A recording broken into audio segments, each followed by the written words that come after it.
Every time I do box braids and then I look at myself in the mirror, especially because I love a bun on the top of my head, but I'm reminded at just like the size of my head every time I do this. It's noticeable. My mom used to joke, well, not even joke, because it wasn't a joke. She just kept saying it over and over again, and I don't think she'll ever let it go, but she would always say that they had to use forceps during my delivery because my head. But a big head, big brain, we move. Hello everybody. Welcome back to my channel. If you have or have not been here before, my name is Gabby, and this is so weird because I actually haven't sat in front of a camera. Noise. It's gonna keep going, so I'm just gonna keep talking. I live downtown. I really can't do anything about that. The last time that I sat in front of a camera was probably about 3 to 4 weeks ago, which is insane. And if you care to know why, I have like a link to a podcast thing that I'm gonna try to work out. I don't know. It'll come to fruition, but like I'm just trying to test some things out and some different methods of communication. So I have a podcast link and it just describes the inception of the podcast, which relates to where I've been for the past couple of weeks and why I could not get in front of a camera to film. I don't know if I'm going to keep that episode up, and this isn't even one of those things to go get you to listen to it. Once you listen to it, you will probably realize why I might not want to keep it up. I'm a little bit embarrassed, but it's fine. We move. So, on to the topic of today's video. While I was away, this topic of Awkwafina and her blaccent came up, and I wanted to talk about it. But like, the moment has kind of passed, but mind you, we've been talking about Awkwafina's blaccent for years, ever since she popped up on the scene, but a lot of people were kind of talking about it due to her comments about not wanting to pick up specific Asian roles because she didn't want to make a minstrel of her people and of her culture. And a lot of people took offense to that, rightfully so, because her blaccent has been everywhere. We're not even going to get into that, but I still wanted to talk about it. But the thing is, when I try to film these videos, I always want to come at it from a perspective, like I don't want to regurgitate everybody else's talking points, right? And so I did what I do best. I went onto the YouTubes and I googled Awkwafina what did I google? I think I just googled Awkwafina, and then all of her Shang-Chi promotions came on, as they should. I want to go see Shang-Chi. I don't know when that's gonna happen. Hopefully soon, but all of that came up, and it was the 8th video. There was a video by David So, and in the title he had Defending Awkwafina. Now, I was like, when I first saw it, I kind of thought it was like a troll title because I'm very familiar with David So's content and his comedy. Not to say that he's a troll, but I'm very familiar. Like, when I first started getting into YouTube, I used to watch a lot of David So. It was like my JK News days. Dark times. Very dark times for me. I don't even want to talk about it, but I used to frequent David's channel because he was the one that had the most sense to me. A few years pass, and just like with everything, when you start to grow and you start to develop and you start to think your own thoughts and you notice things, like I just stopped watching his content. It wasn't even a conscious decision because he didn't really post on YouTube that much anymore. There was a time where it was just like so, and I knew of the podcast because I had seen like 1 or 2 episodes, but I knew that. And if you don't know David So, like, he is a comedian. he has some good, in my opinion, he has some good takes, some things that I don't agree with, but neither here nor there. But I saw this video and I'm just like, oh, okay, let me look at this, because from watching his content over the years, he's been like a champion of like Asian representation when it comes to film and media, as he should be. He was in a movie that I saw, and it was all right. It was cool. It was fine. So I click the video. One, because I think that they're trolling, and number two, I thought it was clickbait. I'm gonna be honest. I did think it was clickbait. So I clicked it. And y'all, when I tell you, so back home, like, we have this saying, empty barrels make the most noise. And when I tell you, the name of the podcast is Genius Brain Podcast, and I think that that's so ironic, because nobody was using their brain and nobody was a genius on that show. It was just terrible. It was all bad. And the thing is, a lot of their talking points were kind of harmful and just plain offensive. And I thought that I just wanted to talk about it today, because the first time I saw it, I was flabbergasted. The second time I saw it, I kind of got upset. It made me upset. And then the third time I watched it, I was like, oh, okay, y'all really don't care. It's just vibes. It's misinformation and vibes the entire time. Y'all are just sitting around a circle talking into mics without any idea what you're saying, and the levity, like, words have meanings, and the words that you say have levity, and it was just a mess. So before I begin, full disclosure, I didn't watch the whole podcast. I didn't watch the whole podcast because they have timestamps, and I skipped to the Awkwafina part, and then I watched like about 30 seconds before they jumped into talking about Awkwafina, and then I watched 30 seconds after. So if they whatever else they were talking about in that podcast, I have no clue what was going on. I went what I went for, and then when I realized what I got, when I realized what they were talking about and how they sound when they're speaking about these things, I was like, okay, I don't need any more. And that might be just like a broad judgment on my part, because you're trash in this one, and I don't even see, now I'm sounding mean. Just because you might not be educated in one area doesn't mean that you're uneducated in all of them. So do with that what you will. I will also link down the podcast in the description bar if you want to see it, because I am going to be using certain clips that they were talking about, and I don't want anybody to say that I used their clips out of context. You can go watch it for your own goddamn selves. That was a long-winded situation, but let's get into the nonsense. What sparked this entire debate?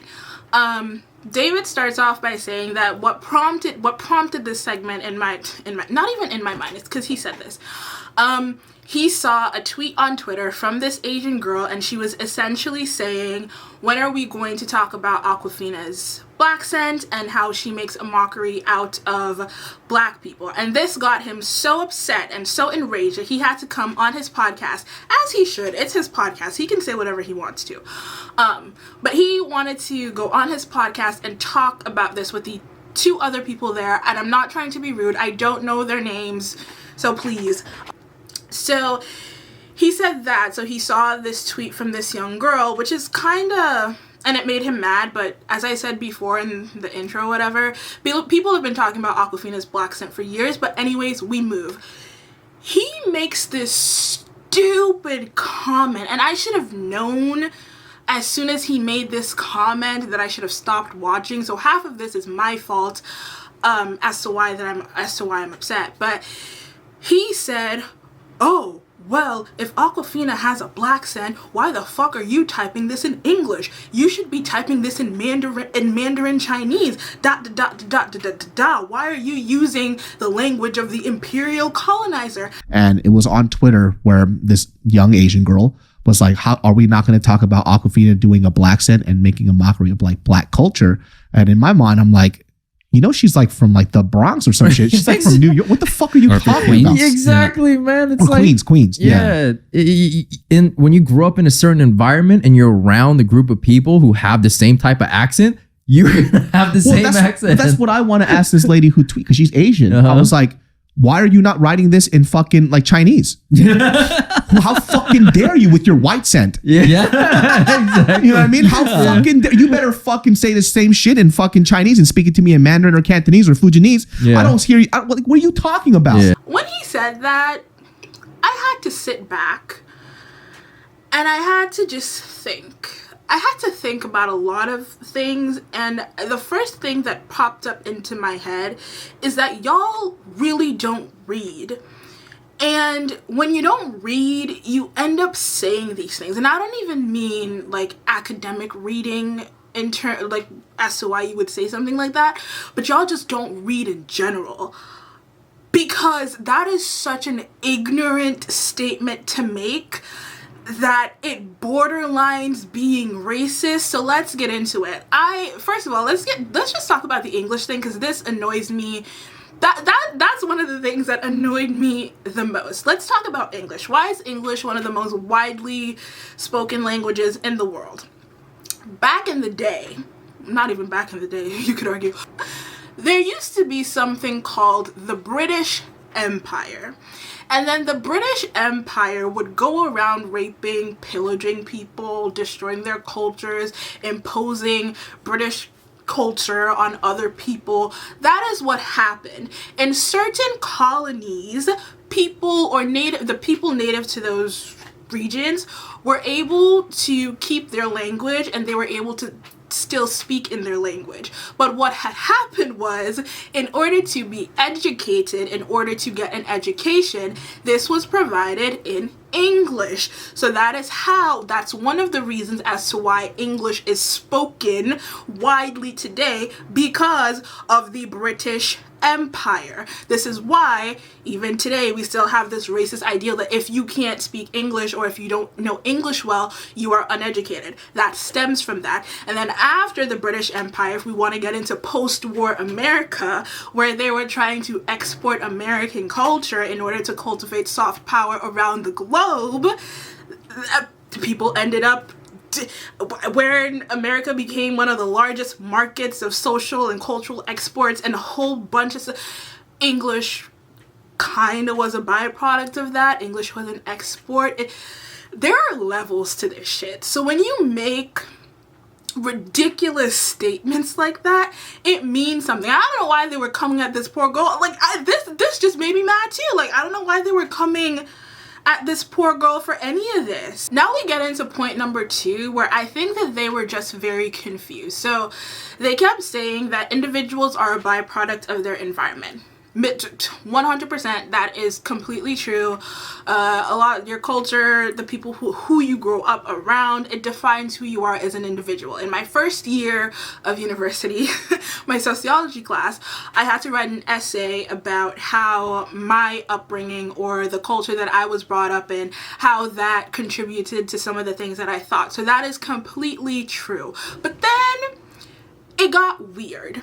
Then they were saying, oh, so if you meet a equating this to Awkwafina's blaccent, by the way. So if you meet a British person and they speak to you in a British accent, are you supposed to be upset? It's like the fucking audacity of this girl. It's like, how do you not know? It's like, so what if I go to the UK, right? And I see this Asian person and she goes, hello. I'm like, fuck you, bitch. I know. How dare you speak the language of the imperialists, bro? That ain't real. That's not how Asians talk. Yeah, I swear to God, if somebody meets her in person, you better fuck ni hao. You better do some shit like that. Because at this point, how do you not understand that you are a product of your environment? And then they were like, Asians from the South have a Southern accent.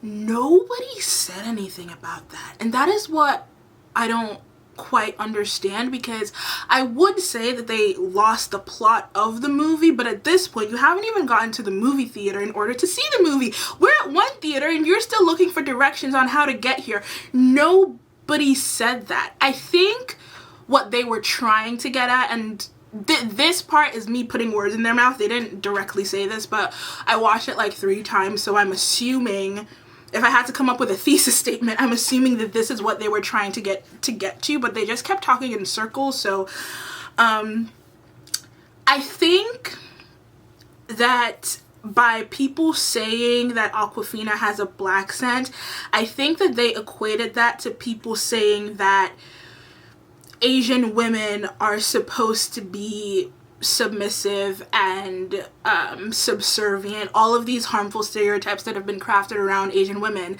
So I think that's where they got confused, because nobody was saying that. Well, most people were not saying that. That's not what people meant. I think they thought that due to like just the personality of Awkwafina, the character of Awkwafina, and Nora, her name is Nora, I'm gonna call her fucking Nora, and just because of the ways that she was behaving, they probably think that it's such in like contrast and such opposition to the stereotypes that have been crafted around Asian women, which are harmful stereotypes. I'm not taking away from that, but I think that they thought that, oh, like, you don't want her to talk this way, which means you want her to have a stereotypical racist Asian accent. That is what you want. You don't want her to be loud and abrasive, so you want her to like fit this box and fit this mold that Asian women have been like forced into. I think that is what they were trying to get at, which nobody said. So you're just keep putting us into a smaller box, saying we have to have a certain kind of we need speech. to be honorary whites, Yeah. right? We need to be honorary white. It's like, bro, that's the whole fucking problem here with like Asians and their representation in media. Like, we've always been this quiet, subservient, you know, we're at least perceived as, right? But then again, that's just my interpretation of the things that they were saying, and I'm just listening. Like, nobody said that. And if somebody said that, if somebody's looking at you and saying, oh, like, she should speak like this, she should have, this is not how she's supposed to sound, or she should have a stereotypical accent, then like those people are racist. Just that. But like the people who have sense, people aren't saying that. They're saying something completely different, which brings me into my third point. I watched The Farewell. I believe that's the listen, I don't want to sound dumb. Let me put on my detective woke cap. That's another thing we'll get into in a second. But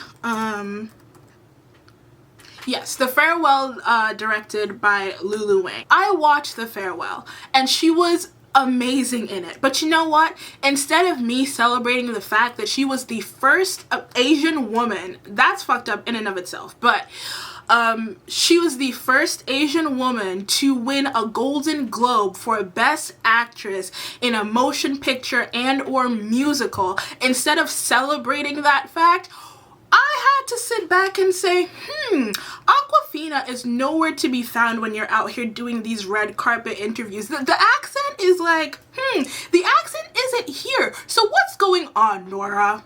And while we're here, let's talk about products of environment. Let's talk about it. Since they went on and on and on, they kept talking about, oh, you're a product of your environment, you're a product of your environment, which you are, as I have said before. And then David said something to the effect of, y'all keep talking on this fucking girl's story when you don't know her fucking story. Well, David, you don't know her fucking story either. Let's start there. And then he had a problem with people because people were saying, oh, she's from Queens. And he had a problem with people in the replies on Twitter saying, oh, I need to go do my research. And he called them detective woke. Look, man, it's a fact that's existed for the history of fucking mankind, is that there are always idiots and crazy motherfuckers out there. Haters, that's like some hater shit, dude. You know? Like, you know that she grew up in Queens, New York. What the fuck are you talking about? This idea that you keep on trying to tell somebody what their identity is when you don't know their story is so fucking dumb. There was other people beneath her who were, you know, of all different cultures and ethnicities, right? Saying like, oh, well, he was like, I don't know where she's from, but I got to do my research real quick. Let me see. And it's like, do your research. Who are you? Yeah. You fucking detective woke over here, dude. That was funny. But you know, if you've been watching my videos for any length of time, I am the captain of the detective woke squad. So we're going to get into it. Because the last thing that I ever want to do is sound stupid on the internet. I'm sorry. Like, I don't usually speak on things. If I don't know something, I'm not going to speak on it until I have read. So you bet your ass I went and I Googled just what part of Queens is is Nora Lum from? I went and Googled that because I thought that was very, very important information. So Detective Woke went to the streets of Google. The general consensus is she is from Forest Hills, Queens. And according to my research, Forest Hills, Queens is a residential area in Queens. It's not the Queens, New York that when you think Queens, New York, that's not where homegirl that's not where she's from. That is not where she is from. So I had to put on my Detective Woke cap once again, and because I needed to get some numbers, and this is what I found. So as of 2018, and I got it from a statistical website, by the way. As of 2018, Forest Hills is 53.6% white, 26.1% Asian, 14.1% Hispanic, and 3.1% Black. And then when you look into age statistics, all of the most people there are 85 years and over. It's filled with white people, old white people. So my question is, and also like if just going based on statistics and demographics and income level, I'm pretty sure when Nora was younger, there were less than 3.1% Black people in Forest Hills. That's just the way that math and statistics work. So I have a question. How the fuck can you be influenced by a culture that you were never even around to begin with? That is my question. My voice did a crack there. But that is the question that I have. How can you be influenced by a culture that you were not even a part of unless it's a complete act and unless it's like a made up thing, which is what people are getting at. But y'all want to call people Detective Woke and not even like y'all don't want to look at research, y'all don't want to look at information, y'all don't want people to know what they're speaking on before they make stupid and ignorant statements like y'all did on the fucking podcast. I'm so mad. Anyways, if y'all were as good as being Detective Woke as I am, you would have realized that this is a persona that she created when she was a teenager. You would realize that in multiple interviews she has said that she takes the Awkwafina cap on and off when it suits and when it benefits her. Also, side note, are we just going to ignore the fact that Awkwafina is a play on a stereotype of a ghetto Black girl's name? Okay, we move, I guess. And then when you reach the status of Golden Globe Award winner, which she should be proud of, and I want to be proud, y'all don't understand. When you reach that status and now you're in Marvel, you're championed by Disney, you want to shed the niggatries because you can. You want to shed the accent, you want to shed all of the stereotypical behavior because now you're Nora. She literally said, oh, sometimes I'm Nora, sometimes I'm Awkwafina. When you are in these predominantly white spaces, when it benefits you to be Nora, you can do that. And you have used Black culture and all of these terms in order to boost yourself up to a level where you can just shed it anytime you want. Is that not the definition of cultural appropriation? It's starting to get a little bit fishy, but at the same time it's getting even more and more clear. But we move on to my next point. Back to people being products of their environment. As I said before, she created this entire persona when she was 16. A little 1-2 Google would have told you that, but you were too busy on calling people Detective Woke. I'm still on that because that's wild. Because calling out people who just want to do a little bit of research to make sure that they don't sound dumb on the internet is being called Detective Woke nowadays. But we move. Nevertheless, she did a couple of bad rap albums, and I thought that I had like gotten past like talking about people's music and everything, but like I tried to listen in order to talk about them for this video. But y'all, I got to track 3 And I had to take a deep look at myself, because at the end of the day, I'm not getting paid to do YouTube yet. So I just had to like, okay, I'm not gonna subject myself to this if I'm not doing it for a check. I'm sorry. It was just that y'all can listen to it if you would like to. Godspeed, but I'm not going to do that to myself. But back to this, because David was saying that he has faced certain criticism because of the way that he speaks, because, and once again, this is where the neurons weren't firing, because people who expect you to speak in a stereotypical racist, like a racist caricature of an Asian person, David's Korean, of a Korean person, they are racist. So this is where I think that it did not, synapses and neurons just weren't working.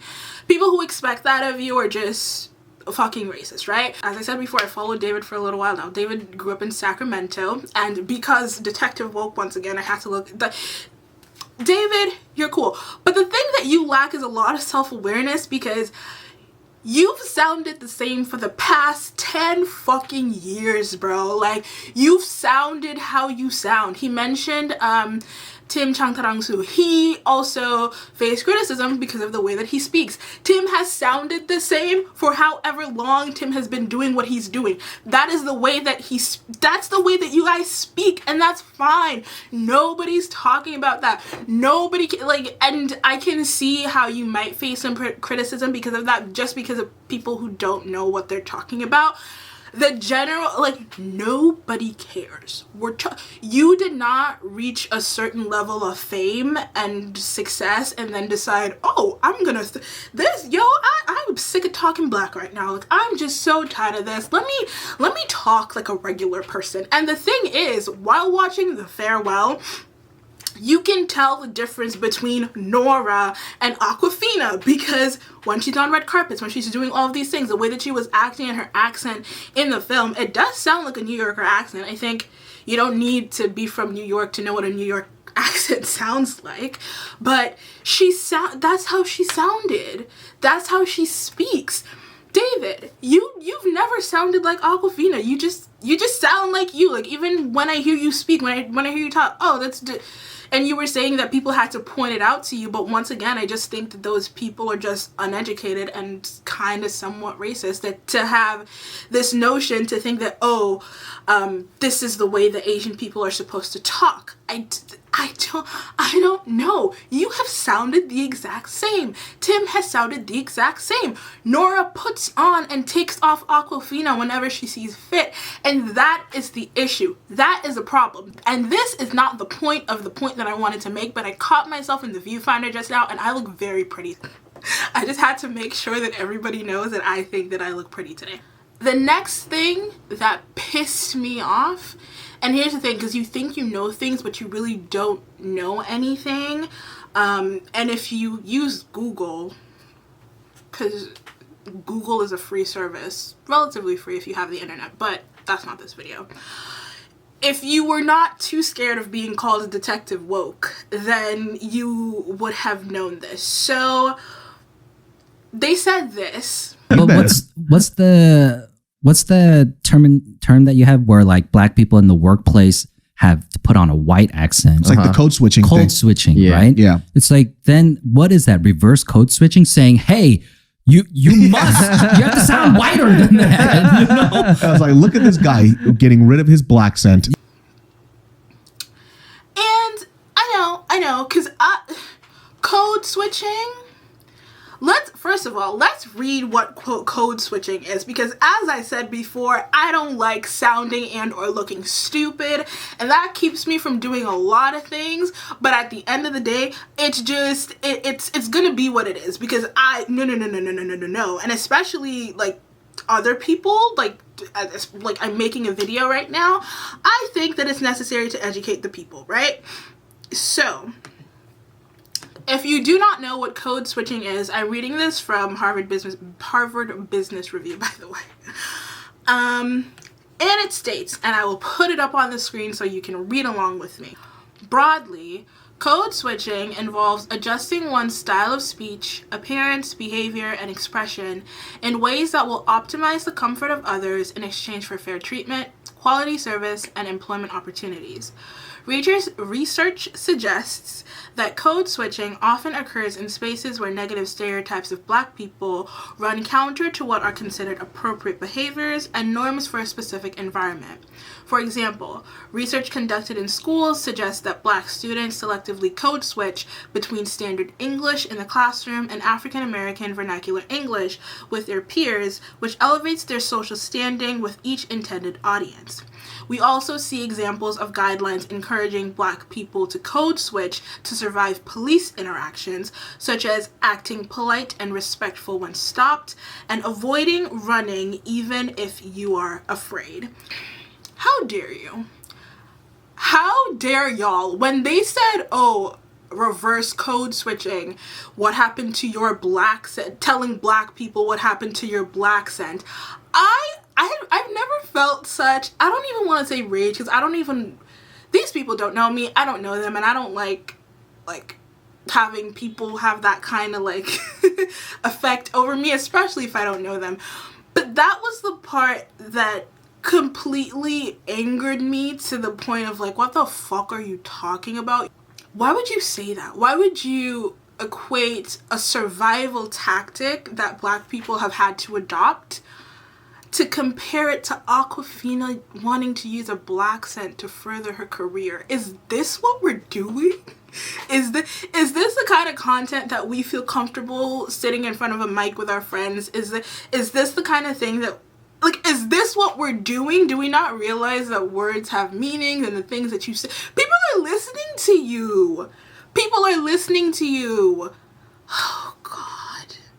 Like, I don't know. Like, I don't even have anything else to say on this point because that was just completely lacking. How are you gonna code switch?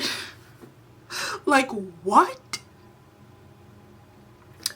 Anyways, next they brought up the part about where, because I think the thing that fueled this entire interview, as I said before, where Nora was giving an interview and she said that she refuses to do certain stereotypes. I think I have the exact quote. Let me pull it. I think I should have it. Hold on. Nora Lum said, and I quote, "I am not okay with someone writing the Asian experience for an Asian character. I make it very clear. I don't ever go out for auditions where I feel like I'm making a minstrel out of our people." They kind of brought up this quote where she says, like, I will never do a character with a Chinese accent. And that's why she's like, you're a hypocrite because you're doing a blaccent. I'm like, that's exactly true. It's apples and oranges, neither here nor there. What the fuck are you talking about, dude? Yeah. No, what the fuck are you talking about, David? You don't know anything. You really don't know anything. It's not apples and oranges. I'd say it's more like oranges and tangerines if we're keeping it in the citrus family. Because the meaning of the word minstrel, because words have meaning, once again, the meaning of the word minstrel is like deeply rooted in blackface, and if we want to talk about it, we can talk about how blackface has developed into digital blackface, but y'all are not ready for that conversation. But the word is rooted in blackface, in non-black people doing stereotypes and making caricatures of actual black people, and the fact that she used the word minstrel would indicate that she knows what a minstrel show is, so it makes it extra disrespectful that she would say that, not addressing the shit that she does with Awkwafina. Don't say that it's apples and oranges. What the fuck are you talking about? I don't think I've ever gotten heated on this channel like this. What are you saying? What are you saying? You have a platform. And we're probably one day gonna get into platforms and like, are you obligated to be knowledgeable if you have a large platform and the information that you're giving to people? Like, we should have a conversation about that, because sometimes people get pushed into having a platform that they didn't even want. But we're gonna get it. Like, what are y'all saying? What are you? These are are these the excuses that people have for this kind of behavior? That is my question. And if these are the excuses that you have, then what the fuck are you talking about? The last point, because I've ranted enough and this video is going to be very long, but you know what, I've been gone for a very long time and it may not look like it, but I had fun. The last point that I want to get on to is why this is so detrimental is that they brought up once her character in Ocean's 8 out of that was a minstrel. If you want to get into minstrel, I don't give a fuck. And they tried to like, oh, that's how New York card players get. I don't give a fuck. That was a minstrel. But I want to get into Crazy Rich Asians. You're right. Damn straight, I'm right. It's fake land, I'm always right. Yeah, she's like trying to play a game of chicken with me. Where she's like coming at me and like thinking I'm gonna swerve like a chicken. But you can't swerve. I'm not gonna swerve, not for her. No, chickens are bitches, dude. And I'm not a chicken. You're not a chicken. You gonna roll up to that way and you gonna be like, bok bok, bitch. Because I read the Crazy Rich Asians book. And the character that Awkwafina played in that book was supposed to be a Singaporean socialite. So when I saw the movie, I was confused because I'm like, oh, okay, did they add a new character? No. Awkwafina, Nora Lum got that role based off of her character of Awkwafina, and let me tell you why it made me so upset. Because you got a role based on a character that you created, and said character is based on ghetto black girls, and the traits to your personality that you stole. There are black girls who have that exact same personality, and guess what? It's not a show. It's not something that they can put on and take off whenever they please. It's the way that they are, it's their life, it's the way they speak, it's the way they act, it's their they actually grew up in that environment. But those girls get called all kinds of hood rat, get all kinds of rat shit, and they will never get that opportunity. I'm not even talking about Crazy Rich Asians in particular, because I know, like, it's an Asian cast, that's how it should be. But black girls trying to get roles, they can't act like that. And it's their actual personality, because they're gonna get called every kind of derogatory term under the sun, and I'm just tired. I've filmed for like 45 minutes just to tell y'all that I'm fucking tired. I'm tired of it. I'm just so tired. And you would think, like, at this point in history in 2021, with the technology that we have, you would expect people to be a little bit better educated and aware. So what is the I don't even know what to leave you with. That's the funny part. I don't know. I just wanted to I hope this video provided some sort of information to anybody who saw that and didn't think that there was something wrong with it. People who just had questions, and just like, if this is the first time that you're hearing about this topic in Awkwafina, boy. Anyways, I just want to say thank you for listening. I'm back after a very, very long time, and I'm gonna try to be consistent again. I've mentioned on this channel that I wrote a book. Well, I was writing a book. The book is done. The book is done. I'm very, very excited. I just have to edit it now. I have a Discord link in the description below, and you can also follow me on Twitter in the description below as well. And yeah, that is it. Thank you very, very much for listening, and I will see you in the next one. Bye. I look so pretty. Oh wow. I need to film in the daytime more, because every time I film, it's either like 2 a.m. and it's pitch black outside. The sunlight is doing something for me right now. I don't know what it is, but we like it. Anyways, thank you so much, and I will see you in the next one. Bye.